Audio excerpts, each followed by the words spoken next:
Vinicius, que je trouve qui est un peu perdu parce que à un moment, il était leader en attaque, même si c'est pas lui le vrai patron de l'équipe, mais quand même, quand on parle de leadership en attaque du Real Madrid, il prenait l'initiative de créer des actions, de faire beaucoup de passes décisives, de marquer aussi. Mais ces derniers temps, il n'arrive presque plus à faire et les différences sur le terrain comme avant. Mais il y a le comportement de ses coéquipiers aussi.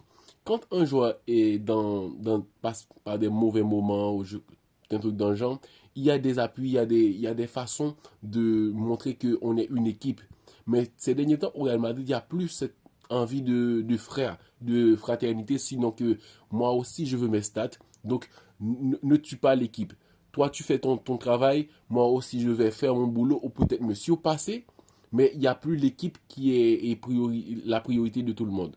Parce que les comportements de Mbappé, de Bellingham ont prouvé beaucoup de choses, même s'il y a ce semblant de fraternité sur les réseaux, que les joueurs comme si ils s'entendent bien, pourtant sur le terrain, on voit tout autre chose. Surtout le manque de respect envers Vinicius. Même si Vinicius, il a perdu et cette confiance qu'il y avait en lui d'être toujours décisif et aussi le leadership en attaque, parce que lui, il déstabilisait beaucoup, il créait beaucoup d'actions, ça permettait à l'équipe d'être plus dangereux. Mais ces derniers temps, il est un peu plus timide parce qu'il y a un manque d'appui aussi. Un manque d'appui où quand sur son côté, il ne se passe pas grand-chose, le jeu change de côté très vite. Et les autres, ils essaient de continuer sans Vinicius. Et surtout, il y en a qui veulent avoir l'air stat. Donc l'individualité au Real Madrid, c'est important, mais aussi ça fragilise un peu plus l'équipe.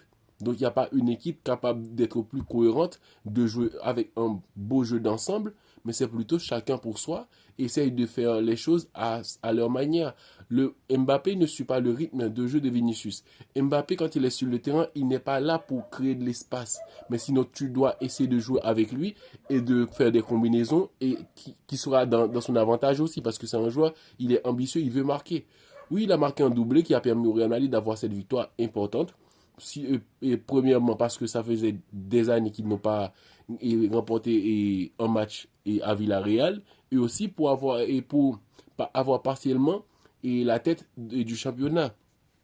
Mais Vinicius, et son cas, ça m'a vraiment fait de la peine de voir que le Real est dans un système plus, et genre, plus, voir mais le marketing que